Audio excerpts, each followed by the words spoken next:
Welcome to the a16z podcast. I'm Michael Copeland, and I sit here with Stephen Sinofsky and Benedict Evans, and in the room are two brand new tablets. And Stephen, I can't help but notice yours is the brand spanking new iPad Pro, the smaller version, and you've covered it in stickers. I broke with tradition because there was always this weird thing that, like, on Macs, on laptops, everybody puts stickers, but you never see stickers on an iPad. No. Benedict has tweeted many times.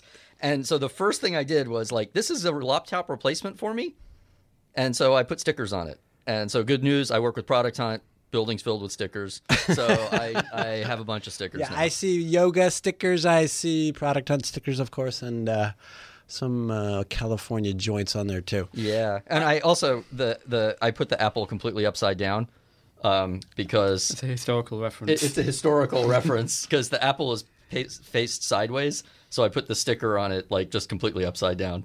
How can you say it's a laptop replacement for you already? Well, that's important because normally when Benedict and I have these discussions over the course of the hallway, we wait like a month to really draw a conclusion. But we have a lot of game film on the iPad, right? But what was missing was actually just a faster one and the Apple keyboard. Right. And so now that we have all of those parts, we're able to, now I'm trying a different keyboard out today, but we're able to really think about it. And it didn't take long before literally, this is the only thing I've carried all week. I haven't missed my MacBook. I haven't missed my PC laptop. I've made slides. I've worked on spreadsheets. I've written a blog post. I've used apps. I've used the browser. Like, it's 100% just replaced my workflow. So it's replaced it, and Benedict, we talked about this a little because I was jealous of your iPad Pro when you got it. It's replaced it, but it's also different, right? So it hasn't supplanted it in the sort of like one for one. It's something else. Well, so there's a layer of difference. So, I mean, just picking up on what Stephen said, there's a observation that the CPU in the new iPad Pros has roughly 1,000 times more transistors than a Pentium from back in 1995. And if you're kind of a pedantic semiconductor engineer, you can argue about whether that's comparable or not, but kind of directionally that tells you something about what's happened to the computing power. And so you should almost be looking at this and thinking, okay, Windows, Mac, iOS, in terms of it's a different operating system that you use on a large screen, but that you can do lots of stuff on. And there's a bunch of stuff that works differently. And obviously the difference between for iOS, Windows and Mac and iOS is bigger than the difference between Windows and Mac, but it still sort of sits somewhere in that way of thinking about things that, okay, there's a bunch of stuff you can do on it that's the same. There's a bunch of stuff that you can do that you do differently. There's a bunch of stuff that was easier to do on that, and there's a bunch of stuff that's easier to do on this one. It's actually almost a little bit like, if you've got a laptop, but then sometimes you want to go to a computer with a big screen if you want to like edit some video or do a really big spreadsheet or do something that has an enormous screen. Your laptop is sort of, you kind of feel the need to have that just in case. Every now and then there's something that's going to be easier. And it's kind of the same on with a tablet, that there's some stuff that's easier to do on an old-fashioned PC. For me, I mean, I tweeted that I'm kind of 90% there on this. The gap for me is doing charts in PowerPoint. And so, I mean, if anyone's seen the presentations I post, I sort of put a lot of effort into making them all carefully formatted, and Microsoft haven't yet built the charting module for Office for iPad. So you can look at it, but you can't create charts from scratch. Well, it's minimal charting. Yeah, it has little bits like you can change the numbers and so on, but you can't like create a new chart. But that's the treadmill's there. Yeah, that will come. Yeah, we'll get there. And that's a relatively small part of what I do every day. And then everything else I do every day, I can actually do exactly the same but differently. That's actually the thing that I noticed right away with what I did is I purposely didn't, like when the iPad first came out, the reviews were all, it's like an iPhone, just a little bit bigger. Right. And it was like a big iPhone. Right. And so one of the things that's really changed in the course of that, and particularly with the iOS 9.3 and the changes, the split screen multitasking. Well, where it's split screen multitasking and the keyboard. So now what I did is I didn't just automatically use my backup image from my phone and have all of my phone apps on here, the iPad versions. What I did is I picked the apps that are focused on productivity, and I left all of the apps like for doing Open Table and getting a lift and all of those things are still only on my phone. And so that's interesting. So it's not your phone, it's not your MacBook Air either, or your MacBook. It's its own thing. Right, it's its own thing. but it caught up in all of the work I need to. And then some of the stuff, it's just better. Like, I really use the Slack app a lot. And so now I have this, not just the Slack app like I do on my phone, but it's landscape oriented. I see more stuff on the screen. If I wanted to type like a big thing, it's super easy. And I don't have to kind of go, I can share the link, but I don't feel like writing the note now because, I'm standing up and running. And so it totally, I mean, the moment for me was I wrote a blog post this week, and it was like 40 pictures, pasted from all over the net, and some photos of mine, and I wrote the whole thing in the Medium app. And that whole flow, the thing was, it was a little bit different. Like the normal flow that you would have used is like save all the photos to a temp folder and then just drag them all at once into an editor. This you kind of have to invert things, and it reminded me very much of my first transition to Windows, because in the DOS world, nobody remembers this, of course, but in the DOS world, you used to say what you wanted to do and then point at the text on the screen that you wanted to do that thing to. Right. So you ended up like saying, I want to make bold, and then you go and point to the bold stuff. And then Windows came out, and arbitrarily you selected it with a mouse and then hit bold. And so you had this kind of work inversion that was a arbitrary thing. There's no reason. It's sort of like RPN versus algebra calculator. Right. And then in this, you have to kind of think about copy paste a little bit, like which direction, because you're using the sharing tools, they're in the apps, which is a little bit different than always assuming you're going to save it to a place on your desktop. And it's kind of like the classic Windows model with you would open Word and then you'd hit File Open and you'd go and get the file, whereas the Mac was always structured on the idea that you would double-click on the Word file and the Mac would then open the application, and you can argue about which of those is better. But there's just different ways of doing it. And sometimes, and this is to my point, you could argue like that thing worked better on the Mac, but then there was other stuff that worked better on the PC. And I think this is kind of the thing, that there's a small number of things that I can't do on this. There's a large portion where it's basically the same, and then there's a portion where it's like this one is different, better on my Mac, and that one's better on my iPad. I mean, the thing that I found, it's like there's a whole conversation about, well, can I do what I was doing before? But then there's another layer, which is I feel like there's a big sort of step change in the mental load of using it, because you're not thinking about all the menus at the top of the screen, and you're not like thinking about, well, where are my windows, and have I maximized the window, and have I saved the file or not, and where is the mouse in particular, like moving the mouse around, moving your hand and seeing the pointer, which is kind of a weird thing to say after 30 years of it being completely natural. But actually going and just touching the damn thing after about 2 days makes perfect sense. And actually, when I first got because I had the large iPad Pro, so I got it when it came out. I had an iPad since the iPad came out in whatever it was, 2010, and I had never found myself touching the screen of my laptop. And I had my iPad Pro for about 2 days, and I find myself touching the screen of my laptop. So I have to, this is like a very deeply emotional point for me, because that was something I remember. I thought I saw a tear in your eye. Well, I told everybody that, because when we were doing Windows 8, we all started touching our regular laptops. And when I said that at the big giant unveiling, like the reporters came up to me afterwards and said, that's the most ridiculous thing. Then we gave them all tablets, and then like within hours I'm starting to hear all of them tell me they're touching their screens. And of course, anyone just needs to watch somebody under 10 years old, and they're touching whatever screen is in front of them. And it is really true. My Mac has always been filled with fingerprints, because I keep hitting screen. I mean, the thing that I found, I mean, it's the thing Stephen mentioned earlier, that you kind of you need to use it for a while before you really understand this stuff. You can't use it for an hour and go, oh, this sucks. You have to really flow into it. The thing that I found with the iPad Pro is, because it doesn't have the touchpad, the screen is closer to you. Yeah. And therefore, the screen is closer, I don't know how you'd measure it, but it's closer to your elbows. Yeah. And it's closer to your shoulders. And therefore, raising your finger to touch something and then dropping your hand back onto the keyboard feels much more natural than it does with a Surface, because the screen is that much further away because it has the touchpad. I still wonder, I mean, and it sounds to me like it's something you just have to experience, but the form factor, the kind of general bones are the same as that tablet that we saw when the iPad first came out, but it's a completely different thing. And well, what's happened is that the software has changed a huge amount. Like all the apps Steve Jobs did say the apps would get different. He sat up on a stage in an interview with Walt Mossberg explaining it's just software and the software will get tuned. It just took a little bit while longer for people to find the different kind of apps. There was no Slack. There was no Medium. There was no Quip or other products that people, are now associating with that form of productivity. And the other thing, too, is in fact, he talked about, touch won't work on laptops because you'll get gorilla arms. This isn't a laptop.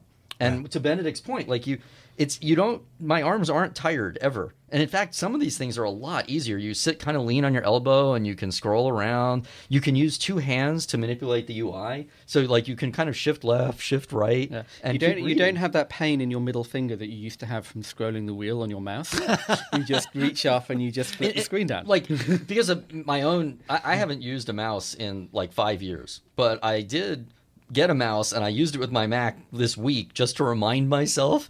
And it truly, now I really got the feeling of if you're 10 years old and you get put in front of a computer with a mouse, that's the weirdest experience in the world. Because it turns out all those things people said in the 80s when mice came out about it's kind of detached from what I'm doing and it's this level of it turns out it's very true. And if you didn't force yourself to experience it as your first computing, it doesn't appear natural at all. Name some things that are better.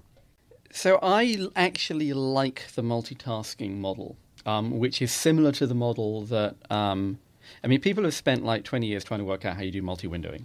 And to me, the most absurd thing is when I see people who've got 178 tabs open in Chrome, and it's didn't we spend 20 years trying to work out a better way of doing it than just having that sawtooth across the top of the screen? And so you've got the taskbar in Windows, you've got the expose on the Mac, and then you had the multi-split screen thing in Windows 8. 7. Not that I'm petty, but it was 7. Okay. I think you would know, too. So then I think the thing that Apple, the thing that the split screen thing I think works really, really well. And I actually, it's to my mental load point, rather than, I'm going to put this window there and I'm going to get the mouse and I'm going to grab the corner and I'm going to drag it here and then I'm going to get this other window and I'm going to put it there. And I've got two enormous screens on my desk, so that's not an issue, but on a laptop it's an issue. And whereas here it's I have the mail app, now I drag from the side, I flip, I want the calendar there. And now I've got the mail and calendar next to each other. And it's done.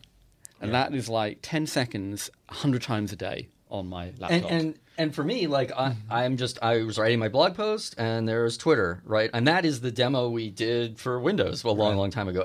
But the thing is that because the apps now have been tuned to not just display like that, but to work like that. The feed's coming by, you're hitting and it's all just sort of working. And then I would go another step further on part of the brilliance of the design that they did is that now the stuff that's happening on my phone that is relevant, like SMS messages or incoming phone calls, are completely seamlessly integrated. Okay. And I definitely noticed that because I switched to an Android phone this week, later in the week, just to experience what's missing. Oh, so I want to get to what's missing and what's worse, but I did have that question. Would you two be as happy with what's sitting on your knees now if your phones weren't there and if the phone hadn't come as far as it had?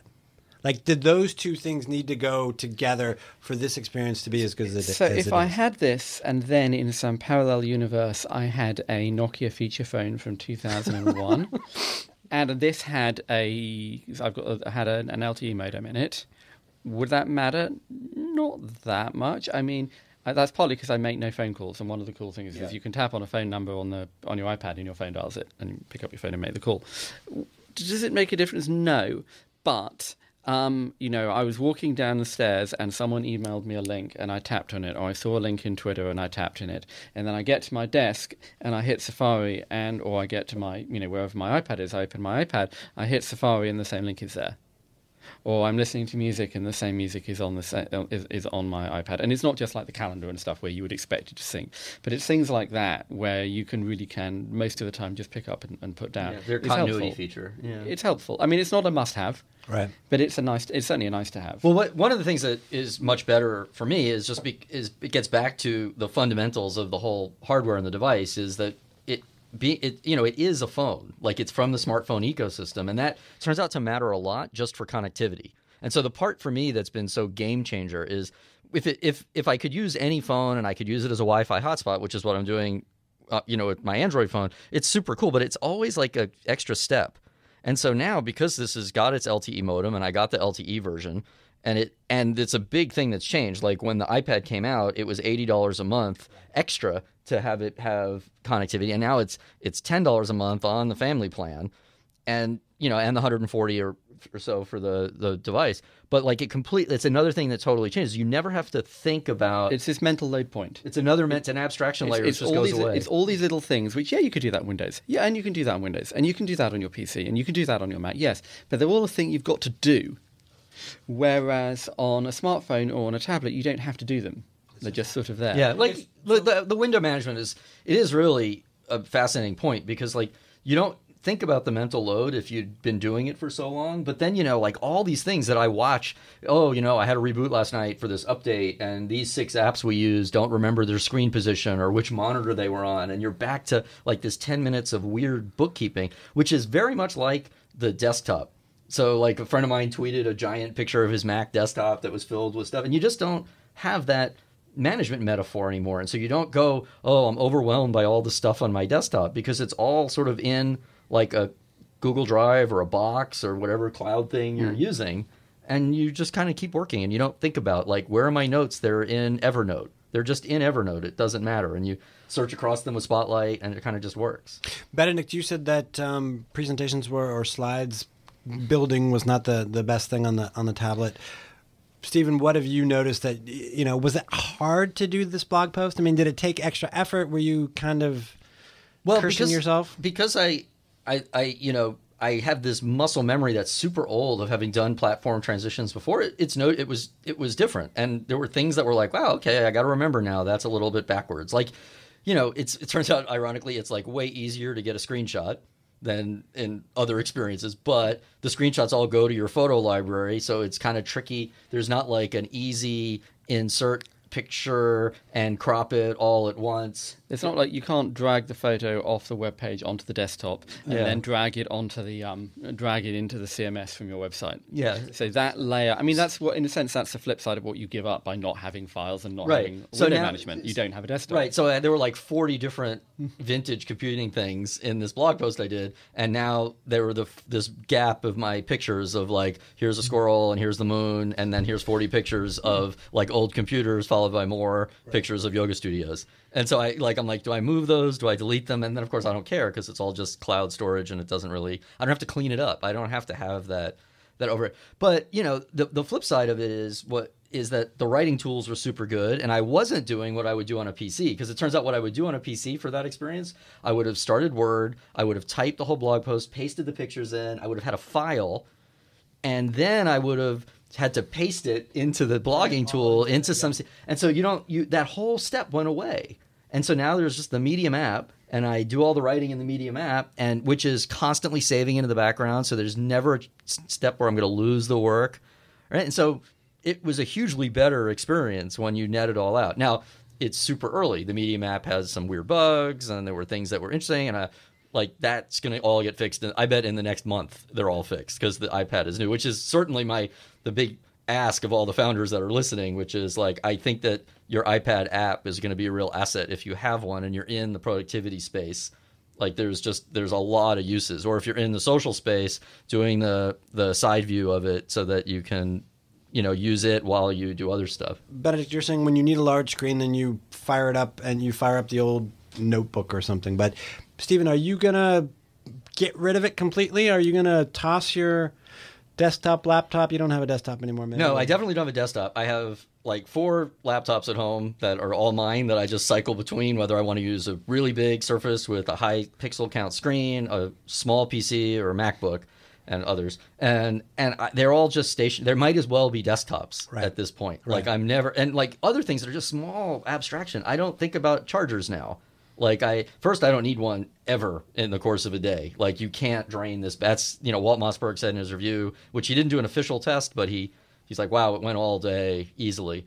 And so, and even if I do need a charger, there are like chargers for this iPad everywhere you look. Like everyone has one. The worst case is I'll have to borrow a cable, like an airport, but then there's even a USB plug. Right. And so that's a huge, like every hotel, the clock is a charger. I mean, this is something we haven't talked about, which is this sort of it's a transition from, I mean, and it's something that's very interesting when you look at the iPads next to the Surface, which is because the Surface comes from the kind of the Intel world, and it's almost the same thing. But it's not, and it's not partly because of Windows, but also because it's coming from the different hardware ecosystem. And so you don't have the same battery life, you don't have the 3G modem built in, you don't have the same weight advantage. The charger is different and all of that stuff. Well, the charger is different, but that's just because they haven't sold 100 million of them. If Microsoft had sold 1 billion Surfaces, there'd be chargers everywhere. But no, my point is, it's like it's one of the metaphors I've talked about sometimes. It's like you're looking at a PC, a Surface, or at the new MacBook. It's a bit like looking at like the really last and best piston-powered aircraft from the 50s, where like they'd optimized the hell out of everything, and they were really good and really smooth, and they didn't vibrate, and the engines didn't fail. And then you look at the jets, which are kind of noisy and use twice as much fuel, and they belch smoke, and they're not as good. But like you can see which trajectory those two development paths are on. Yeah. And I think this is kind of the point that you could almost say like the iPad Pro is like, this is the 707. Yeah. It's the one at which you point, okay, well, the Lockheed Constellation is a beautiful aircraft, but...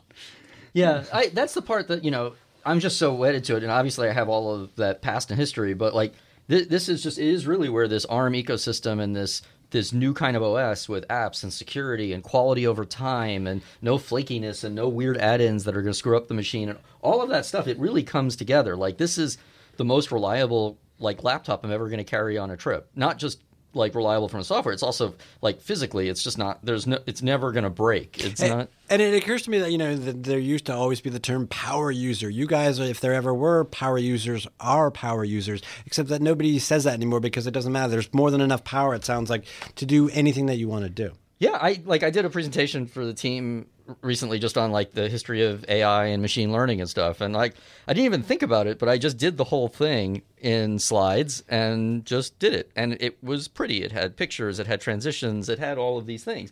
I admit it had no charts and graphs, but other things about that abstraction layer, like so much of what, and remember I worked on all these things, so they're very emotional for me, but like all of these things that I used to do with a mouse, like aligning text boxes and pictures, and like you don't do those anymore because the audience appreciates them in a different way, but also the tools have changed. And so like if you want things side by side, like long ago PowerPoint added stuff to make that super easy, and Slides has it, and all the presentation packages have it, and so it kind of just works. Then I'd export it to PDF, I could mail it around, and I'm using Outlook as the mail program, which was updated today, that has even more stuff that I can't even do on a PC. Like the Outlook that got updated today that's on my iPad, like has connections to Facebook events and Evernote, which aren't things that exist in the Outlook that I would use on my Windows desktop.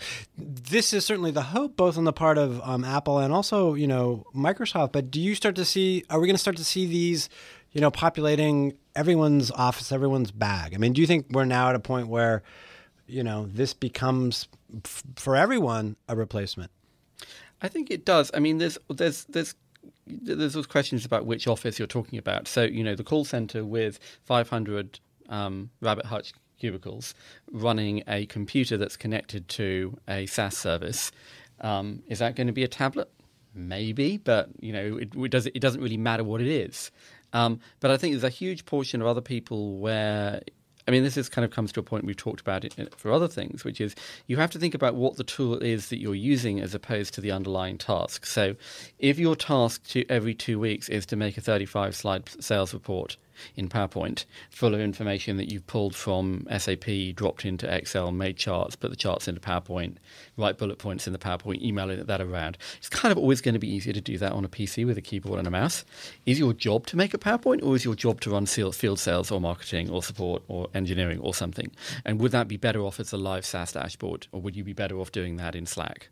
And so I think you have to layer that question of how much of those, like for me, my 10% use cases of the things I need a PC for, I need a PC or a Mac for. How many people have those two use cases, and to what extent will they not have those use cases in 5 years' time? I mean, whenever I talk about this stuff on Twitter, I always get people saying, "Oh, you're an idiot, I can't write code on an iPad." It's like, okay, that's 25 to 50 million people. There's 1.5 billion PCs on Earth. There's 3 billion iOS and Android devices on Earth. We'll go to 5 billion. So there are always going to be like a portion of people where, for whatever reason, you're going to be using a different device. You're going to be there's always just as there's always a portion of people who didn't go from desktops to laptops. Yeah. You could have said laptops are the future. No one's ever going to have a desktop. Well, guess what? Half of sales, half of the base is still a desktop, because there's a bunch of people who either their IT department only want to spend $300 on a computer, or they want a big screen, or they want the performance, or whatever it is. But there's a whole other portion of the population where, look at it another way. If you've asked somebody asked you 20 years ago, should I buy a laptop or a desktop? You would say it depends. What are you going to do with it? Because laptops are slow and they're kind of crappy and they're heavy and they're really expensive. But if you're spending all your day walking around, then you should get one. And over time, the laptops got better and better and better, such to the point that today there's very few people who do something that you can't do on a laptop. Really very few people who need a desktop. And so desktop sales are either, as I say, the cube farm, where they want $5,200 computers, or people who are doing video editing or compiling code or something. And I think the same, you need to slot tablets into that same kind of calculation, which is, well, what are you doing? Are you actually doing something that needs Windows and Mac? Will you still be doing that in 5 years' time? Are you sure?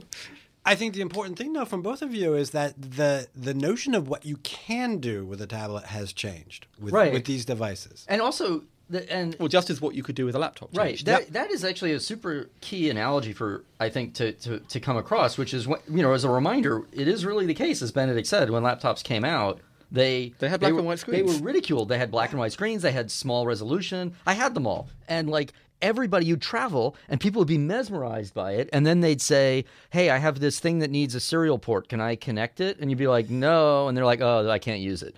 And then pretty soon they got all the ports, and then they became the replacement for the desktop for people who actually never needed a desktop. Right. And what's happening with the iPad, and there was a brief moment where people were only traveling with their iPads, and they were constantly, oh, it's on my desktop, or when I get to the hotel, I'll print it, or any of these things. And what happened is all of those use cases sort of changed. And then there's a period of time where people are like, God, TSA, all the stuff, I'm not even bringing my laptop, I'm just going to use my phone for this, day trip or this overnighter. And now with the Pro, you're gonna find people are gonna travel with it. It's easy. It weighs nothing. It really is lighter than my paper notebook that I take notes in and stuff. And it fits in every conceivable kind of bag. And so then you'll travel with it, and you'll never have the moment, I have to go do that at my desktop, for a huge set of people and use cases. And that's certainly what it just took 5 days for it to happen to me. Well, the very big question is, Benedict, are you going to put stickers on your tablet? Well, I never put stickers on my laptop. Oh, go figure. Oh, boy, Mr. Curmudgeon. Stephen, Benedict, thank you guys. Thank you. Thank you.